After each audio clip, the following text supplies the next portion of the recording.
حسنی سادات اور منصور دوانیقی۔ ابو مسلم کے قتل سے فرصت پا کر منصور دوانیقی نے سب سے پہلے جس گروہ کو قاتلانہ نظر سے دیکھا وہ حضرت امام حسن علیہ السلام کی اولاد تھی۔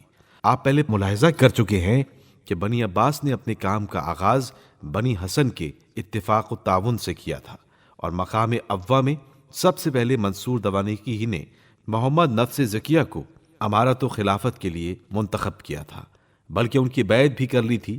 لیکن جب امام جعفر صادق علیہ السلام نے ان کی رائے کی مخالفت کرتے ہوئے بنی عباس کی سلطنت و خلافت کی پیش گوئی فرمائی تو منصور دوانیقی کا خیال اسی وقت سے بدل گیا، اور بجائے نفس زکیہ کے اپنی امارت کی فکریں کرنے لگا۔ صفا کے زمانے میں جو اس نے ابو سلمہ اور ابو مسلم کے خلاف صفا کو اتنا بھڑکایا اور ان دونوں کے قتل پر آمادہ کیا، اس کا خاص منشا یہی تھا کہ وہ صفا کے بعد خود بادشاہ بننا چاہتا تھا۔ اس کو ابو سلمہ اور ابو مسلم کی طرف سے یہ اندیشہ تھا کہ یہ کسی کو بھی خلافت کے لیے اٹھا کر کھڑا کر دیں گے۔ بہرحال استحکام سلطنت کے بعد اولاد امام حسن علیہ السلام اس کی نظر میں کھٹکی۔ سادات بیچارے بالکل بے گناہ تھے۔ صفا کے وقت تک نہ وہ کسی سازش میں شریک تھے اور نہ کسی پر خروج کیا تھا۔ صرف بدگمانی پر منصور دوانیقی نے ان کی بیک کنی شروع کر دی۔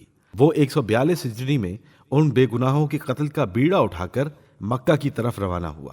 پہلے تو اس نے ایسے لوگوں کو ڈھونڈ ڈھونڈ کر قتل کیا جو سادات کے حمایتی تھے۔ اس کے بعد حضرت زید شہید کی اولاد کو جو ہشام کے زمانے میں مدینے سے سکونت ترک کر کے شہر واسط میں جا بسے تھے، قتل کروانا شروع کیا، اور پھر ایسی ایذا اور تکلیفوں کے ساتھ کہ خدا کی پناہ۔ جب منصور دوانیقی کے ظلم و ستم کی خبریں سادات حسنی کو پہنچیں تو ان کے درمیان سخت خوف و ہراس پھیل گیا، اور یہ یقین کر لیا کہ یہ ہمارے ساتھ بھی انہی بے رحمیوں سے پیش آئے گا۔ یہ خیال کر کے سادات بنی حسن نے اپنی جان کی حفاظت کے سامان شروع کر دیے، اور بیچارے ایسا کیوں نہ کرتے جب اپنی آنکھوں سے یہ دیکھ رہے تھے کہ منصور دوانیقی نے بے شمار سیدوں کو دیواروں میں چنوا دیا ہے، دریاؤں میں ڈبو دیا ہے اور جلتی آگ میں ڈال دیا ہے۔ اس معاملے میں بنی عباس بنی امیہ کے پورے مقلد تھے، بلکہ ان سے بھی کچھ آگے نکل گئے تھے۔ منصور دوانیقی کی سادات کشی کا سلسلہ 142 ہجری سے شروع ہو کر اس کے مرتے دم تک قائم رہا، اور اس کے بعد اس کی اولاد میں یہ یادگار اس وقت تک باقی رہی جب تک بغداد میں وہ حکمرانی کرتی رہی۔ منصور دوانیقی اپنے اس ارادے کو پورا کرنے کے لیے مکے سے ہوتا ہوا مدینہ منورہ پہنچا، اور حضرت علی علیہ السلام کی تمام اولاد کو اس نے حاضر ہونے کا حکم دیا کہ تمام حسنی سادات قید کر لیے جائیں۔ بس حکم کی دیر تھی، حاکم مدینہ نے سب کو اپنی حراست میں لے لیا، سوائے نفس زکیہ اور ان کے بھائی ابراہیم ابن عبداللہ محض ابن حسن مثنی۔ تمام حسنی سادات قید کر لیے گئے اور کوفے کی طرف روانہ کر دیا گیا۔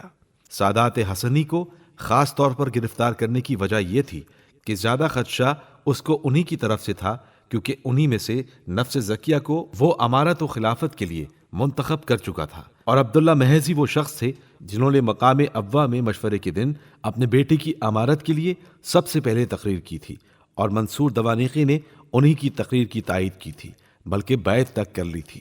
اس کو پورا یقین تھا کہ میری اس بیعت سے عبداللہ محض اور ان کے صاحبزادوں کے معاملات میں قوت پیدا ہو گئی ہے، اور سادات کے تمام قبیلے میں جو امور میرے خلاف ہوں گے وہ انہی سے ہوں گے، اس لیے انہی کی قوت کو توڑنا سب سے زیادہ ضروری سمجھا گیا۔